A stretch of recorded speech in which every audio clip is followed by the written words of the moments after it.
আলু দিয়ে গরুর মাংস রান্না করে নিচ্ছি। আগে 10-20 মিনিট ভালোভাবে রান্না করে নিব।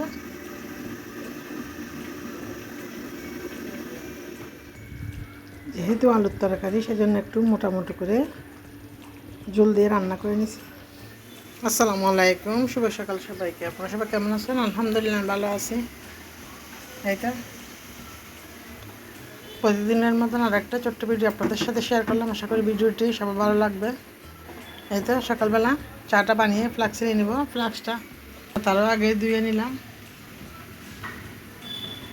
চা বানাবার জন্য দুধ চিনি মেখে নিলাম। ভাত রান্না হয়ে গেল। পাত্রে গরুর মাংস রান্না করছি, সেটা গরম করে নিব। আজকে সকালের জন্য ছেলেকে অফিসে দিব, সেজন্য রাত্রে গরুর মাংস রান্না করছিলাম। চাটা বানিয়ে ফ্লাক্সে নিয়ে নিচ্ছি।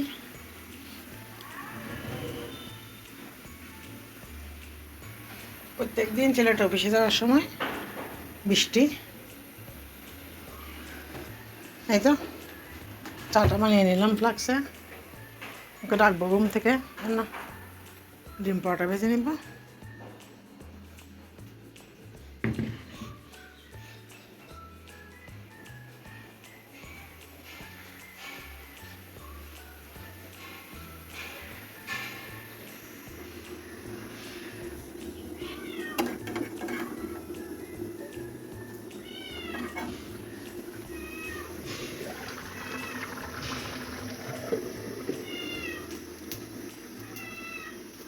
নাস্তা খাওয়ার পর ওর টিফিনটা রেডি করে দিব।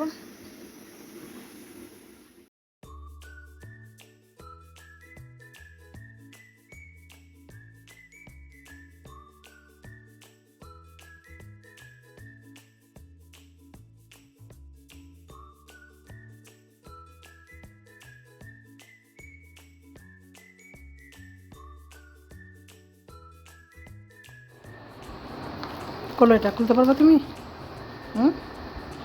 এবার আমরা বেশি বেশি করে আলু চিপস বানাবো। তোমরা তো খাইতে পারবে না। আমরা মাছের বেশি বেশি খাবো, তোমরা বেশি বেশি দেখবা, ঠিক আছে? টুকটুক টুকটুক খুলতে পারবে এটা? আর খুলবো না, থাক। দারাজ থেকে অর্ডার করে নিলাম এটা।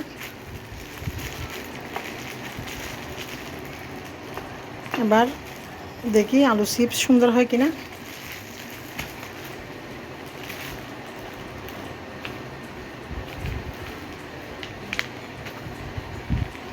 তুমি পারবা? চিপস বানাতে পারবা? টুকটুক পারবে? মিনি পারবে? আজকে মিনি দেখতে আসতেছে না যে, মিনি কো? আমরা এবার বেশি বেশি করে আলু চিপস বানাবো। আমরা খাবো, মা ছেলে, আর তোমরা বসে বসে দেখবা। কেমন? টুকু টুকু এটাতে ঢুকতে পারবি? এটা তুই আঁটবি? এটা কোনো কথা?